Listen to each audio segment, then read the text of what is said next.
Ohineba Ejeni Makuni, the CEO of Ohineba Media.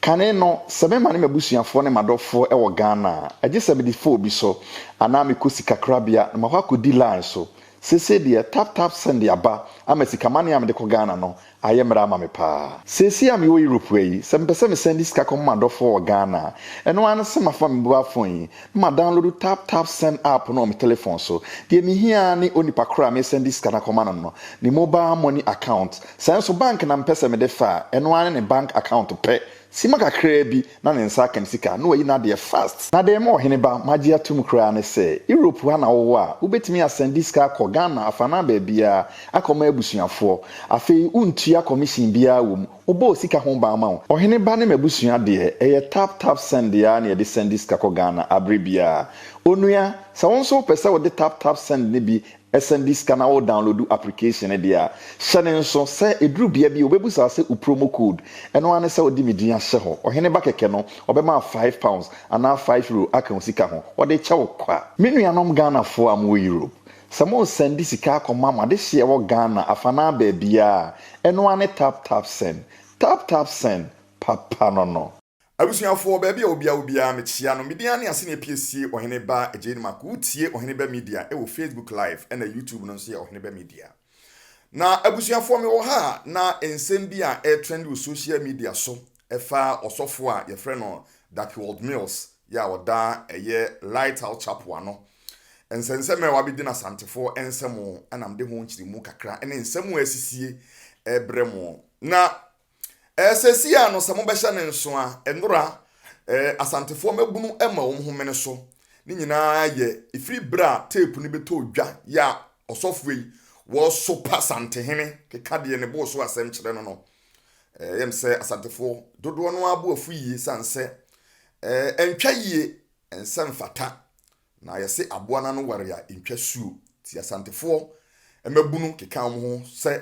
ne nsole ye wo asantememu ebebe eduwotwe enson eye 87 branches ye wo asantememu de for security reasons inti won to nsore nim na ye no osofu ite ye odi mirika tenten na wode eye press statement eba abontene se wosre se asemu esi ye no eye mfinhia be aduonu akiri ni na wode sa asane betu dwa nanso Ohineba Media ene asantefo mabunu kuya hodo no yehwe mu ya kire se nsem na osofo no eka no sabi mpredu asase breduru hurudu hia dansem enya no kure bia de woka no atorosem ya video no ye encheye isanse ode ensem wo kan wo video nim no ene ensem a wose 20 years ago no kan ye no a esipai na osofo no enye sa na sem a wo kan ye gitumu a enye yie na ye no da nchen kura no a yesi ketrema mpro sa wo kan mfinhia aduaso so wo kan mfinhia aduonu de ba de na santeman bone ba ni ayewo ye nti wutime sopa santehene santi na haye na enam so ma wonim so Ohineba Ejeni Maku de memfuma santesem ni agro endora me nuanom ye wo Ghana aya Asante Youth Association afei kuya Kumasi Youth Association afei Azuhu Asante Zongo Youth Union ana afei Asu Asante Student Union eni mpomposuo omunyina akabo mu ye nsantrofo nhia mu after press statement babonten na osofo da Mills all patcho no yasem nyina yetia yese ne chawpa no wode baaye no yegitumu a enye yie yegitumu a sabi mpredu yasa na enso ensem fata sasa chawpa no yegitum ti still yese for security reasons on to 87 branches na on to na amanienti a metia fidie so ne se wosofu ndi mrekatenten ya Ohineba exclusive ya mahwehwe mu kire se wokọ romance of panyini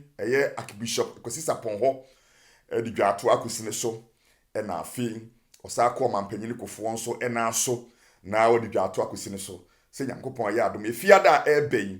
opeso mu boa na omu di dwato a emu odene kosi achia me so na ye de masante hene sebe ye de yesum yewura de obeka na ye di akire na no so obedi atomu so anyi ntomu ye de ye hwe duakora ebeso aba na ye de enya biatie nti yegu so a yewo atwaniye mu na ansa na mesore so no asem bi kakra bi ha me na ewose me de to dwa ene sei ensem a ekoso a aye atanie eya na bi se wohene ba meba ewose me kasa wohene chia me na bi so se obi didi wohene atem na se wantena wakobo na mane wonu wadidi na tem ebi kura so se amon kama no ntum ehuru ebedwo ebi kura so se bodani wudwale na bodani ebeyi wo tawo anase obeyi ontum afira dwaye na wona adu hunso kodi na chia na woso woni nim ye no ho anu abada just ensem bi ana dodo no ekafa ho na mebesa sim kakra bi me dey address say issue ni na ma obi ate ase sanse asante kasa no eye kasa emu odu obi ho a otie ne tra na ofa ne tra na enso wonte ase na yenum bia obi kasafa sante hene ho obi kasafa ya sante ho ya sole ne be kasafa ho no enye se ye ni dwumadie na mom asante no ewuyemu ana oyi osante ni ba bia no a ukọ objective ana udwumadie kase ne se wobeko age asante ma sanse asante no ya de esa na tete ya de sa na chechire ye se obi kasante hene ho asem ana obi ka asante ho asem na wantimi ansole ye nyina no asante no a wo ye no me age ni mako de mete ase a na enye yie na quickly mem kosa ansem no amanfo obusebusa no so na memie wo mu a wo mu ntinsem bies no memie wo mu ani kakra eya na durumre bi a de ya ne se munya manenka omuhuru abadwo saa ne mane eya na ba nso a ebefiri ya ferifo ho nti duru bi na ohene ba ye no bi ya ke anu atu za ese o kampa na o kas nipa asmasi mi nyaye o nti ya na duru bi a amane ka no ayedre nanso migiri se asem a mebeka meka wi a bia nipa bi e frɛ ye si enya amane nka no o mbeti ase eye afi asante eba ye eye afi apem ahanum adioson ena asante ebaaye na ti se asante man betena ase mfinhia maako ahasa aduowotwe enson about 387 years ansa na Ghana man eba na se asante man yenya mfinhia ahanan aduonum baako about 451 years ni enti asante te ase ansa na Ghana eba ye ba ye ne nananom tiwei adene so obi bekasa atia enkunwa obi bekasa atia santehene obi bekasa atia ne kurom hene isanse eye achiwade eye sa na enkamenka se santehene nanso wo se me ba fom obi wa akase wadidi wa hene chia me atem kra wonte ase wo se ye ba fom ma omu a omu nte ase no wo mu nti ne wo ho ye asantefo de se ye te ase nti akase wo hene chia me a ye nom de ye te ase na mom kusasini bampurusini emfantini de wotini kuro mo kase wo hene chia me a wonte ase wo se ye ba fom mo mo te ase nti ye mu nyaaye ye sremo ne ye nkyire mu ye no mo no se nsem no mo ka no haye Ghana man beto asante man yati kumase ena wosofu bi efre na kwase awia man homene so didi asante atem didi himfo atem yakaya no tum ememburumbu bi yeso wo mu sore a nananom se mu de munyan ekuru ebedwo wo ye ya mekwawi ase obekasa isrese onye biem ampa so ntesa kwase awia waye biem nemo ensem nyina me de ye reference me de ye susu de atoho odi atem di atem no a panimfo bi ka ase enya ma ne nka no gigyae ma ne kae no oba ya oso onye biem no ne kasa no eda ho na wadi ka didi asante atem no wonpepa ayu eda ho internet so amanfo bebre kura nte se wasere se onye biem ewo mu an osofo bi ye frɛ no osofo beduku bi menta no menkyiri no obeka se ti asante yano no asantefo ma bi soli ginan emom homne so ekowi ase ohunu sɛ de oyɛ no anya niye ema ye no ekodai ebi akasa bre ne ma no kura no so omu ba bonten a kam gidi sɛ sampanimfo ye omu ye nya ko mo besa ko ka chom sɛ omu nyai enso mu sole ye no osofo ni hu se de oye ye no enye ma wo gyae abrantie bi migidi se bi okra ote oba be didi matem waso ofiri bechem man homene so didi betemine betem man hena tam tan keka bia ti asante hene yenu bia sole a obisi o obi didi wa hena tam na akobona mane a onu adidi na tam e de enye saa na asem na tie me ba be kirem munya ma ne nka no enye saa na tie bodani udwa na bodani be yu tawra ni nyina enye saa na tie okan ya yesi enya ma ne nka yenu bia sole ye ka bia mpanimfo bi to yefo ne gyaye ana ye nipa bi dan ne to aso a twene Jonas be so mu ono nso kura santeman a didi atem yekoka yesi yenyan na ono nso woto aso a enne aba beduru osofo panyini Darkwood Mills so enkwada ye bie ya nka sese de mpanimfo so enya akwanya tumbe horo sante hene keka de upe bia na mpanin se dua ba wuani no etu ase na emum ye ntwaso sansam a wo mu die nyina ne atanie wo mu die mepa mo chawo wo mu betimi de yakọ ya na so anu de sumu na so wo mu de betimi de yakọ ga manche so wo mu de betimi de yakọ oche hene so wo mu betimi de yakọ togbe afade so wo mu betimi de yakọ voter enhemfo so da bia ya ne ase anuanum sremfo de obi asuro manya saa o aboa no odi ne huhu ena we ne ho yemfa aprenkansema yemfa ehu enko aprenkansema enkrom sorry yemfa ni ha ne enko aprenkansema krom wo mu ani adene ne wo mu huhu no ena wo mu de bo wo mu nkonwa ho ban asantefo wo made ne yeye yadi hu munya amanenka monkama no ntum yehura badu enyo yo sansam no mu ya no ayentimi nsole no afa no mu baye ne kase eti mu a se asamsi na mo nka bia ya enso ye benya kokuduru e besole agina santo na mo sa aka hye no munyai se ye didi yewura tem yewura ne asantema nyina ati se nipa de nanim ye fom se bi wutwa abo ani ti ade aka nyina ye nhoma enipa de asantema ye ni mu baye fom a na mo se ye nyama ne nka de a ene na asantema no sabio ebuo kura anie mu na de ya ne se o mu kasa nyina awia obi om se ai asem no a wo kan de no kuro na atanidi na ewum no enye sa moment ya ubedi di atem se de wo kan se ya no kuro se nya no kuro ye nyi bi mfrim nyamfa bi nka ho enye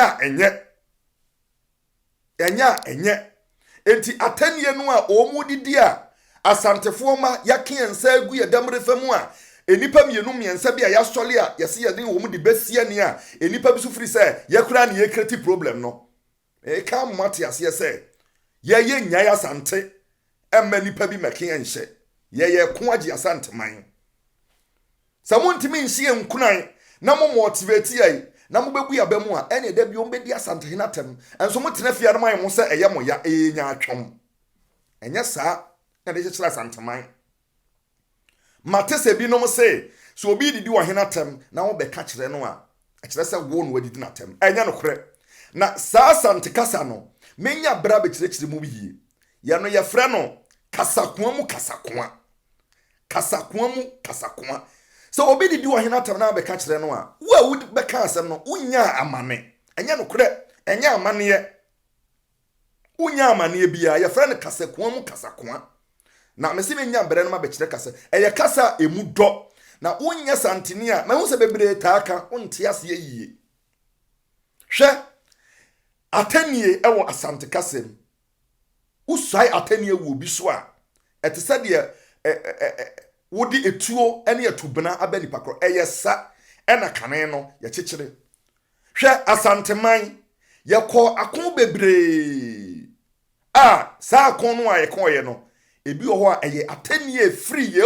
ye opponent ho baaye ena ma ye course akon no Gold Coast ntokwa bi si ye no atanie na obroni tena ni kurom Gold Coast obetra Gold Coast wa odidi sante hinatemo a ye course a wona so wanchi Ntokwa bi si ye no so na ya atanie na obi didi santehena tem ana obi didi wo hena tem na be ka kire no a wo be ka asasem no kura no ye bo wabaso na emumu nya amane enti obi obeka se so obi didi wo hena tem na be bo na mane wadi wo be bo na mane wo na wadi di wo hena tem da bi ye fra no kasakoa e kire se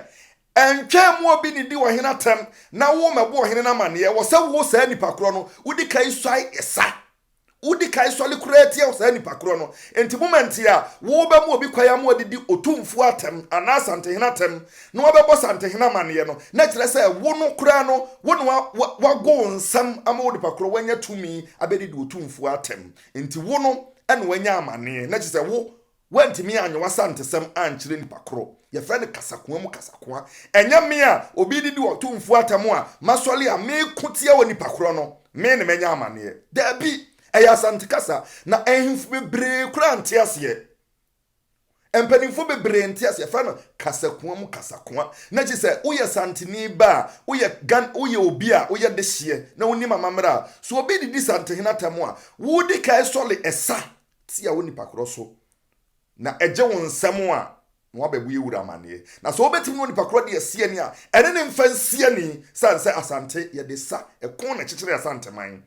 Nsa kasakoa no enye se obi didi santehena tem na sabio me besoso na me be soliti ya woni pakura ya se me a me besoso no me na me didi santehena tem enye sa na tie eya santikasa emu odu enti obi didi yewura tem obi didi asanteman tem obi didi ukrom hena tem obi didi wo hena tem a da wo betimi a soso na gina koma wura na emu ya dina wato nsa afre na sa woka wonsa sho dam ni fam na abedi nkonkonsa ye no na kire se wako ya chechire sama wantimi kwate ase ya chechire sama wantimi osantini ba bia esa ne de chechire ye enti enhwam obi didi santene na tem na mfasa abebuo no nya excuse na omo kasa abebuo no nyina enti ase na omo nim ye fra ne kasakoa na sa kafro se obi be didi santehena tem na se ana obi be gua santeman ni mu ase ana obi didi ukrom hena tem obi ya ne mabone atire ukrom na se wo hunu na wo se me beka ne beka se me ne manya amane a na ne wo hene no kura na ne okoya na wo bai ene so obi be kun a eno ase agya amna be kun o debi ye wo akire no ye ne ye ba akonwa ne ho ban enso obi ba bekum obi atini kurom na da bia wodenana anu aye tweapia wodenano aye tweapia na wodi wo henatam wodi santehena tam na wokoka bi na enyayie anase wo bebo hena mane ne betimi atuo nipa kroso sa na wo no anya amane de a ene se na nka ehim no krom nye secure omunye safe anya sa na tie eti wo a obi abesole sie santehena bia no wo ho kwa se woni ndi sie ni na mom ekon ne bere wo so a ana obi santehena mane ana abebo hena mane ye no nkyere se wo no wodi na tam enti sanse no munya aka de etosu mienu ye se wo dware